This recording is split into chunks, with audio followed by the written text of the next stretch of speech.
Chers téléspectateurs, bonjour.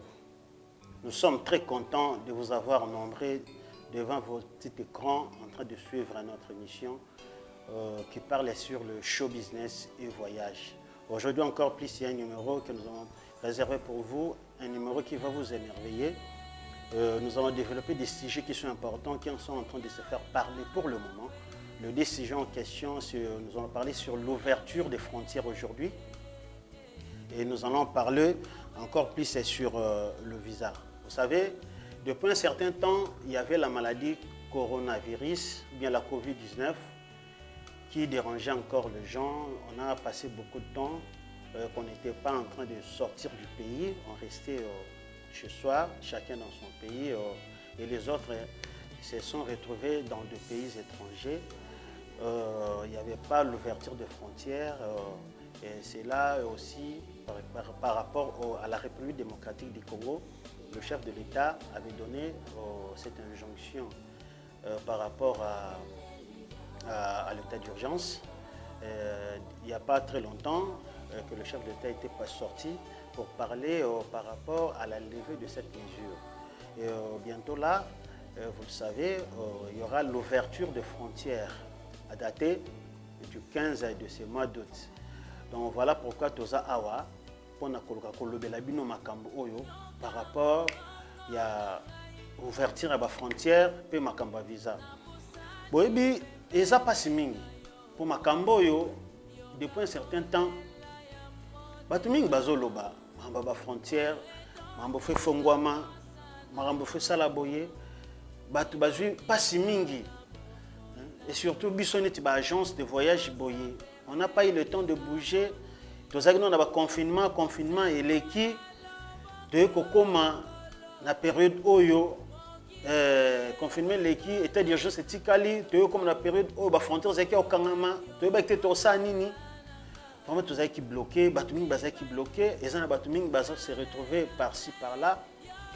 Vous voyez que Dieu soit loué, Bandokonabiso Bakangama qui, na Dubaï, gouvernement congolais. Ils ont une initiative, fort au gouvernement Salaki, Bandekonabiso, le lot, Baza, Nakati, Nambo, Kanabiso, ensemble, Nabiso, Tokumisaki Nzambe. Mais ils ont battu belé. Au Baza, Nabambo, Kapé, Moussou, Loka, Bandeko, Baza, na Chine. En passant comme ça, je suis en train de saluer mon frère Nongo Tamba. Je salue maman Gisèle Balopela. Non, je le salue beaucoup. Baza, na Chine, Baza, au Kangama, Bandeko, belé, Baza, na Chine, Baza, au Kangama, pour un problème, Oyo. Il y a Covid-19 et surtout le gouvernement Nabiso et Salaki Moba initiative na début baya boye mais bakokoso mokie Salaki suite aussi à gouvernement chinois oyo ba frontière nango vraiment ba pesa qui accepté na ba frontière et fongwama pour na ba avion atterrir et zo bande konabiso bazakuna. Donc tozo ensemble na bande konabiso tozo partager ba moment nyonso na bango donc ba moment meilleur moment ou de mauvais moment tozo ensemble na bango. Et peut-être pour le moment, on a vu que les gens mingi na osomba bango biloko zoya awa mingi pe bavandi kaka kuna bazape na batoto bako kotindela bango surtout mingi yango wana omoni toza a to partager ba moment ensemble na bango. Donc pour dire que ouverture à la frontière, pour te revenir na sujet na biso, ouverture à la frontière ezali eloko oyo biso nyonso toto sepena parce que Boebi, équipe, il y a riposte. Ils ont sungabiso, les lots, de façon que tous soient, ma précaution dans ma cambo, ils ont combien la biso. Moutou mon côté na kat na biso c'est la maladie. Quel que soit biso ba commerçant, tous a trop dérangé. Bino ba commerçant, vous a trop dérangé na maladie yo. Et quand elle biso ba frontière, ils ont empêché ba tu on surtout ba bima, ba kende partout si ka bazoli na ba kende. To vandi biso na son mboka.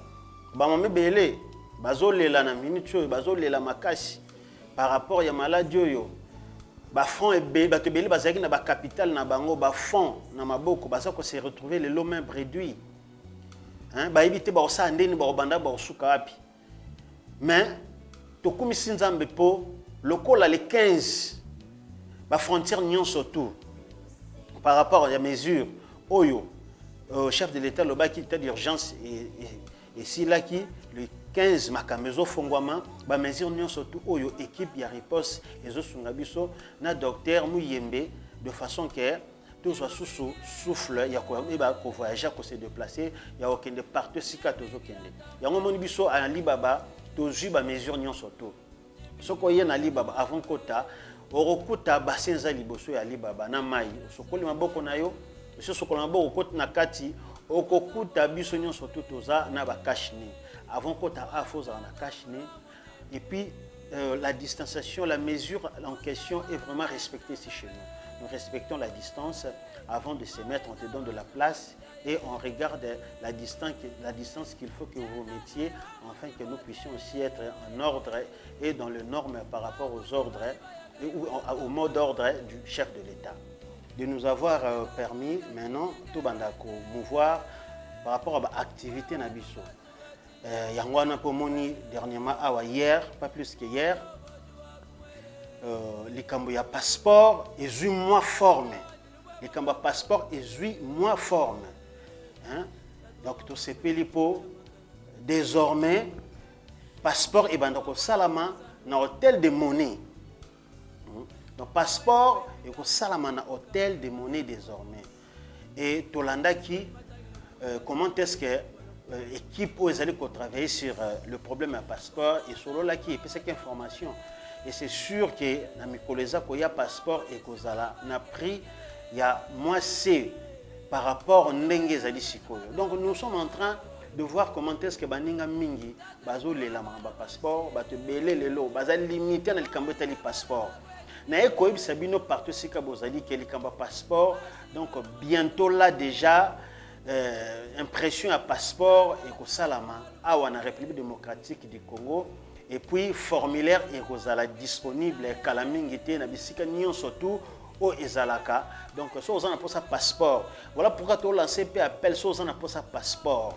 À Toza Wapi, Yaka, Alibabaza, Awa, Toza, organisation, au Darabat, Namakambe Belé. Donc, Toza, les structures et business, au Darabat, Namakambe Belé, Toko Edeo, à Toza, pour ça passeport, Yaka, Toko Sungayo, Toko Memon, dans l'instance qu'il faut.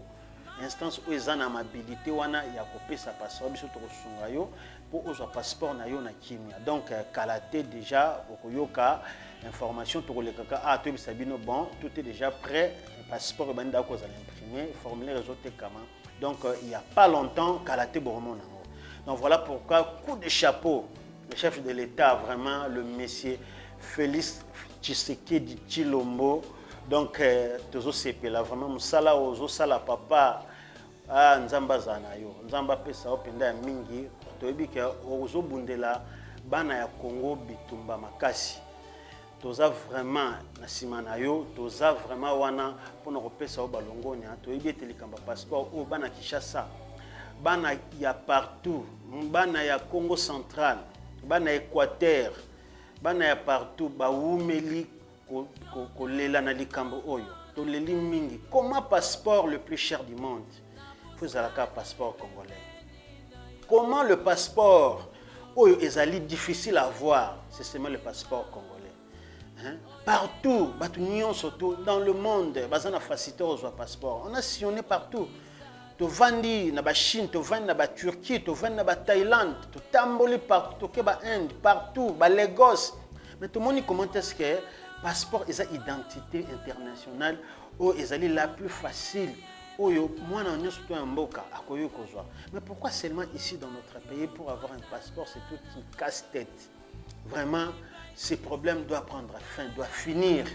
Voilà pourquoi tu es Senga, ministre des Affaires étrangères, Maman Nabiso, Marie Ntumba, Ndeza, vraiment, Maman, toi, na Simanayo, Biso Alibaba. Tozana Simanayo, biso bana Congo, tozana Simanayo, problème où il y a passeport, vraiment les Cambodgiens casse-tête, il faut ici là. Bah ordinateur ou on surtout ça la capture, la carte affaires étrangères, il faut être en activité. Il faut batouba vendre bas la musala. Exactement que ordinateur na carte à salle, ils allaient 20, mais au moins na carte batou 5 na carte à salle, hein? Bazo ça la capture. C'est pas bon. Ils ont mis ça batou libanda, ils ont ça malamonté, maman.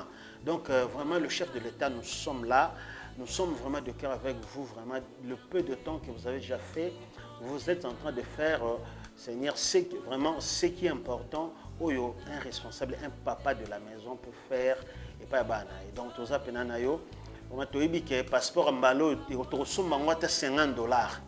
Donc ce passeport to mobiliser bato partout, qui chasse robeta mbunda, poto robeta mbunda, diaspora robeta mbunda. Tu beta $50 to somba passeport. Donc soit na biso za ngwana vraiment papa mon compte. Vraiment passeport oyo na yebi que ici les Jésus ont solution ici de Jesili. Donc et aux ali sous-souté que au côté passeport OK aux les na ba instance ni surtout les kaka au comité na capture ba capturer yo à l'époque au passeport il faut le capturer une semaine makambo ici parce que passeport na biso e banaye ko za imprimer awati banaye ko za imprimer libanda ata kutu banaye ko sala keno yo ba c'est le capture de l'eau après 2 jours du passeport yeba que passeport na ko imprimer awati mais depuis déjà oyo mon konzamboka azwa ki décision pour récupérer passeport na maboko yaba paya o ezali ki société Semlex bande ko sala sikoyo hôtel de monnaie au salango awa na ba mbongo ya moke o bana mboka nyonso ba ko sepela yango moni sikoyo lokola moto nyonso to ko sala na tango ozwa passeport na ye e komi tango oyo bana kini ozana posa o zwa visa o yena Alibaba ozwi visa na yo. Donc, et comme on attend au Alibaba aux visa na yo. Mais toujours déplorer peu leur mort pour le visa. Boebi depuis un certain temps, bah ma frontière nous est au Kangama, n'est au Tikoloba. Mais ezana ba ambassade mususu na minute oyo ezan moi mokie ko fongwa ma bazo pesa visa mokie oyo banda ki depuis karaba déconfiné ki Gombe et puis tant ba déconfiné Gombe état d'urgence paye et lui déjà mesure nango ya acquittement et senga ki que vraiment il fallait qui moi ba ambassade mususu ba réception ba dossier net maison Schengen na minusio ba la réception ba dossier nyonso o ezali ba visa ba demande ba visa d'études ba regroupement familial hein ba demande ba visa avec de personnalités diplomatiques awa na maison Schengen ba dépôt ba visa on ezo sala ba dépôt ya ba dossier wana ezo salama donc ils appellent ambassade mususu ba sala ba réception ya ba dossier local ambassade pe Italie na lekai kuna na mona pe ba sala ba réception dossier mais mon kaka ils appellent ambassade mususu neti ambassade ya Chine pe ba sala moi ba réception ba dossier mais ba sala ka donc journée moko na semaine kaka mercredi donc bazana na ba procédure wana ba sala mais nous tous na bateau tous na chef de l'État à s'impliquer sous ma casse pour un problème oyo il y a visa touristique parce que jusque là ils ont une ambassade mon côté ils ont payé sa visa touristique oui bibana Kinshasa ba voyageaka ba congolais ba voyageaka ba kendara partout ba kendara kotala ba ndeko na bango ba kendara kosala ba business na bango visa touristique ils ont payé sa maté visa d'affaires ils ont payé sa maté hein ba visa oyo kaka ba visa ba long séjour ils ont payé sa main ba visa ba court séjour ils ont payé sa maté. Voilà pourquoi tu y es pour le sous-chef de l'État à s'impliquer dans le Camboto. C'est pour là que dernièrement le chef de l'État a une réunion dans le gouvernement. Parce que pour le Camboto, il y a visa, il y a espace Schengen. Chef de l'État qu'il faut qu'on négocie. Et la ministre maman Marie Ndeza a continué sous l'autorité la représentation à la maison Schengen. Ah wana RDC, c'est pour là qu'il y a une initiative wana. C'est pour là qu'il y a Sorolaki, n'enge ba autorité pays à maison Schengen balobaki depuis que la dernière réunion a été faite, il n'y a pas encore une autre réunion qui a déjà eu lieu. Donc à la prochaine réunion de l'espace Schengen bakoso la pona ko adhérer sous bamboka mususu par rapport il y a bamboka ozaki misatu kaka. En Afrique il y a 3 pays, dans le monde entier, maison Schengen, l'espace Schengen autorisé qu'à 14 pays.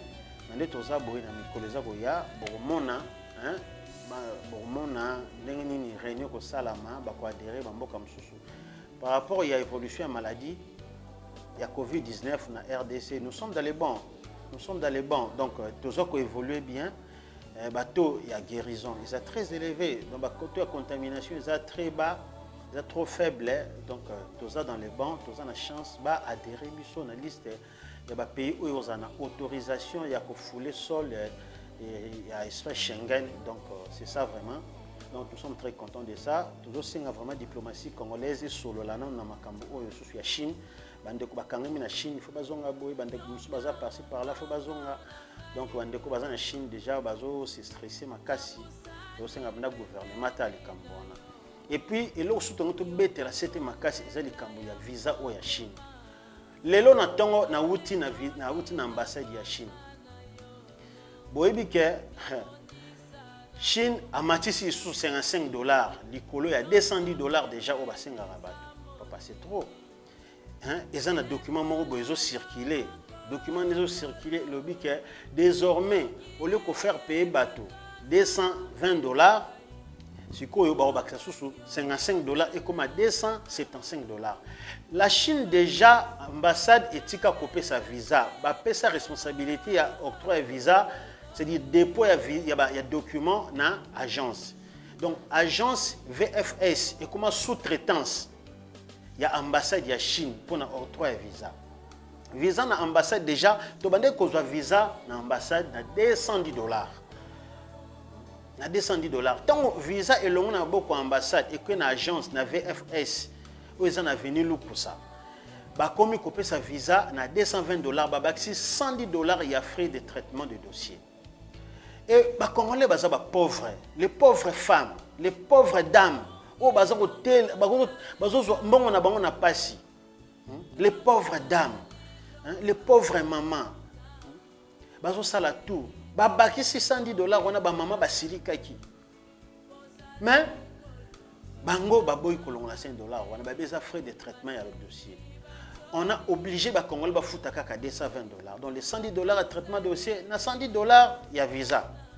Et ça dit $220. Alors c'est comme ça qu'on évoluait pour essayer de voir comment pallier à ces problèmes. On continuait comme ça, mais il y avait beaucoup de coques à jambes par rapport aux agences qui faisaient la facilitation des visas aux mamans. Par rapport, il y a agence où on avait VFS. Il y avait beaucoup de coques à jambes à tel point que l'agence essaie de la facilité de recours dans il y a agence pour nous déposer le visa. Donc, l'agence est passé un moment difficile déjà dans l'agence où on avait VFS. Le problème est dérangé, maman est belé. Maman va comme azote comme il faut. Ngana biso to yebike. Attends la maison Schengen. Attends la maison Schengen ba ordre ezalaka. Attends la ambassade belé ba ordre ezalaka. Hein? Ordre ezalaka. Une personne qui voyage déjà à cause de la musique, à cause de la lettre, à cause de la document, à ces documents à décerner responsabilité par moto à l'introduction de Sénat. Partout attends la Schengen ezalaka.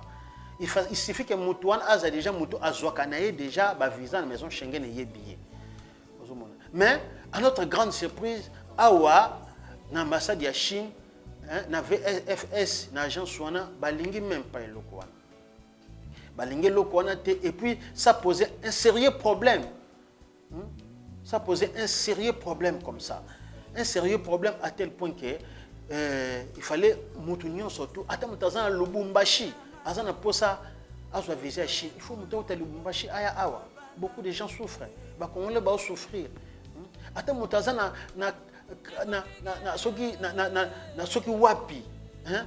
Faut muta longwa musika. Hein? Muta longwa ata mutaza sika nini faut muta longwa. Partout dans la République démocratique du Congo, ata mutaza na Équateur, ata mutaza na Kisangani. Ata mutaza na Lubumbashi mutu il faut yimoko ayati apo azwa visa problème est so tungisa ba Congolais to lingi penda la maman la ministre des Affaires étrangères yo oza maman ya bana et puis to yebi ke yo oza pembe na mokonza mboka o aza na souci ya bana na ye likambo oyo ya visa ya Chine bana mboka lelo mingi ebele bazo kende Chine ko kende ko sumba biloko est-ce que pasi yo bazomona po bazwa visa eza pasi moko oyo ba chinois bazana ngona Chine po bazwa visa ba ya na RDC est-ce que ça pasi moko la même procédure awa ya koluka sous-traitance na agence moko boye bazwa responsabilité ya traitement de dossier ministre na biso ambassadeur na biso plutôt o azana Chine alingaka salango hein mais le gouvernement chinois a refusé. Maman, tel est la bana mboka, bana na yo likambo oyo. Makambo na oloba ba mama mingi ba yebi ba malando ba yebi yango. Ba mama anto na zandu wana ba mama kabelo ba yebi yango. makambo o nazoloba ezana bato belé bayebi yango. Bato baza na kisangani po bazwa visa na ya Chine awa. Mutu azora déjà visa ya Chine. Soki le passeport est vierge, on peut comprendre, mais mutu azora déjà visa na ye. Aza déjà na ba visa. Visa Chine eza visa o eza visa ya business.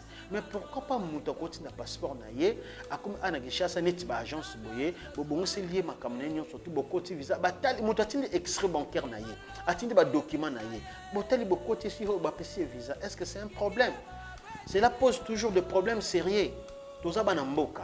Likambo oyo ba maman, il faut likambo oyo ba maman bazo lela. Maman Nzeza, maman Marie Nzeza. Maman ya bana. Tala likambo oyo lelo et salami na zando. Omoni ministre ya intérieur comment est-ce que ba maman ba leli, ba maman ba tombeli longonia. Longonia oyo mwana mobali wana ministre ya intérieur azui. Eza longoni ekotambusa ye bomone mobimba pona ni po yoka kolela ba mama lelo visa ya Chine likolo ya $220 ba bakisi de sous $55 likolo $275 visa Schengen eza combien visa ya Turquie eza combien maman visa États-Unis eza combien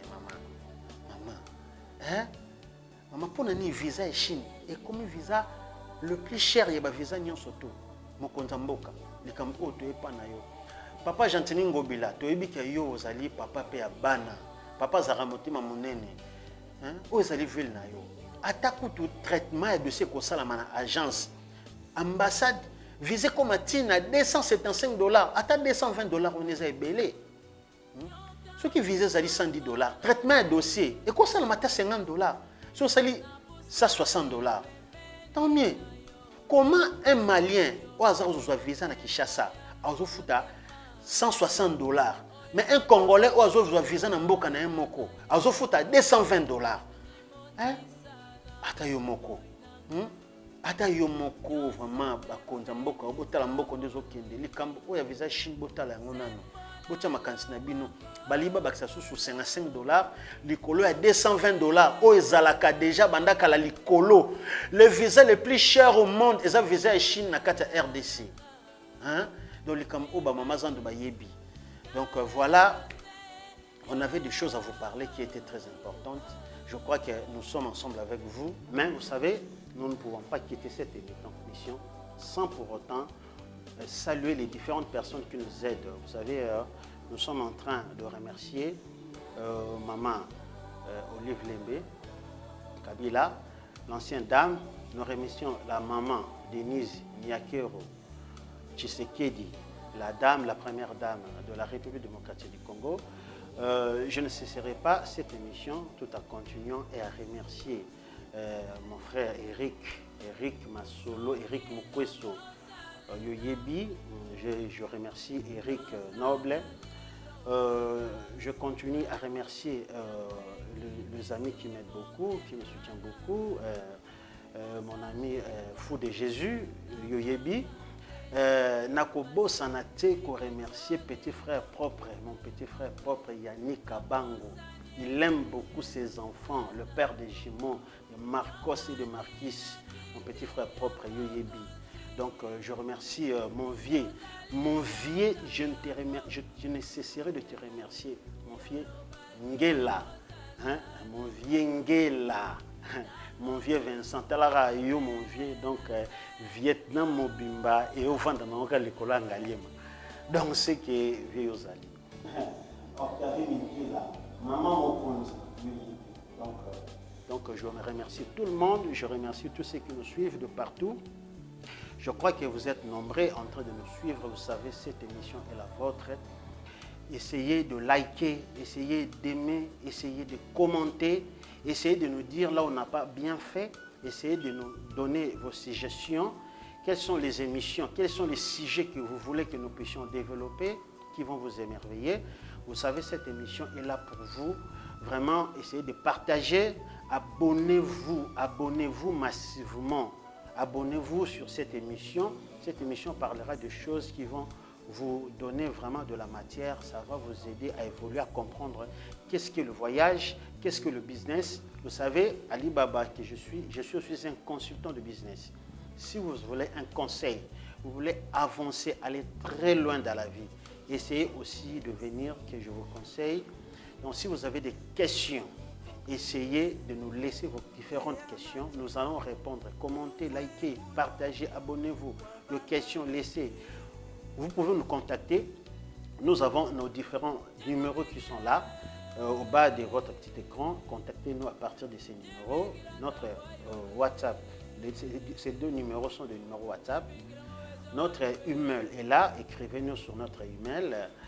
Essayez de voir comment est-ce qu'on peut entrer en contact. Vous savez, nous sommes sur l'avenue de la Libération, l'ex-24 novembre, en face de la maison Schengen. C'est là où nous sommes. Si vous voulez nous rencontrer et que nous puissions parler de choses qui sont plus importantes que vous comptiez essayer de discuter avec nous, venez, nous sommes là à votre disposition. Nous allons vous donner ce que vous avez besoin, plus que même ça. Donc, pick up, check. Nous sommes là ensemble. À la prochaine.